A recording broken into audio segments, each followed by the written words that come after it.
PARCA, Clinical Section 5.5 covers film scanner, patient demographics, accession number, rescheduling of dummy exams, misidentification, importing CDs, DICOM compliance, data integrity issues, in-house prior exams, and outside films. Film scanner. The film scanner is typically placed in the file room to take care of scanning priors of patients who have their films taken in the past in the same hospital. Patient demographics. The films need to be matched with the patient demographics to allow the resulting electronic images to be properly identified by PACS. In other words, if you're going to scan the films on John Smith, you got to put in the patient demographics John Smith. It's possible that the session number is still in the RIS database and that previous order can be retrieved to identify these films. So you've got these images that are on film, which means they were taken a long time ago. We haven't used film for a long time. It's possible that the original order for that study that was done on film is still in your system, and you can just pull it forward into the new system and use it when you scan the films. And remember, whenever you put films into PACS, it has to have an order to go into, so you've got to somehow create that order. If you can pull it from the previous RIS database, that's an easy way to do it.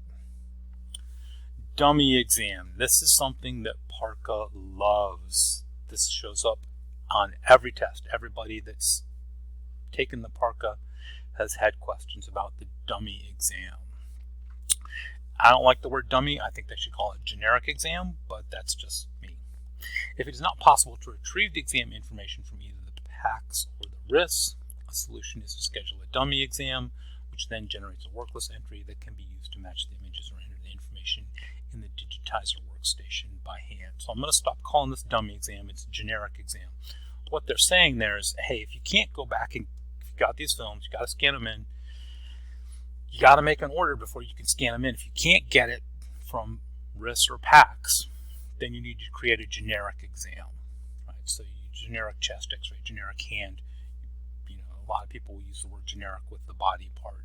You just create a generic exam in the RIS, and that will allow you to have the work list entry on the film scanner. And the film scanner works just like any other modality. It has the modality work list.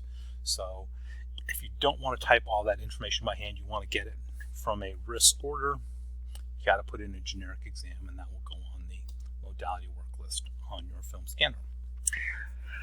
The dummy exam solution is the last resort because there's a great potential for misidentification via typing errors. So you have to enter all this information to create that order. You type something wrong, you misspell the patient's name, you can make some misidentification using the generic exam.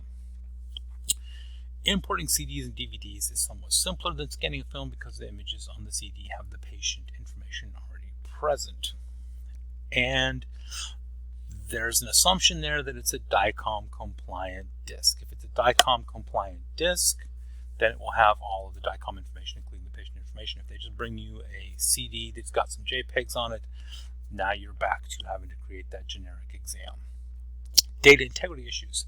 Adding a new set of images to PACS could also create integrity problems because the session number, patient ID, or other demographics could clash with an existing exam in the database. So if you're entering John Smith's film or John Smith's CD, there may be somebody else named John Smith, right? That's a very common name. So you can create data integrity issues if the patient has a common name or if that accession number has been used by a different patient. And the key is always different patient here, right? So it's not okay to just put whatever's on the CD into your PACS system because chances are it could belong to a different person. You can put the wrong exam on the wrong patient. It could get really crazy. In-house prior exams. In-house prior exams come in two flavors. Digital, which are from offline tapes or from the online archive, and conventional hard copy films from the hard copy library. Outside films. Some institutions segregate outside studies from their own PACS archives by using workstations dedicated to outside studies, and the motivation can be to preserve the integrity of the PACS database. And that goes back to that whole data integrity issues. If you run a separate archive that just holds outside films, you never mix those outside films into your hospital's PACS database, then you don't have to worry about those data integrity issues because never the two will will meet. They're in different databases and in different archives. And that's about Outside Films. Thank you for watching.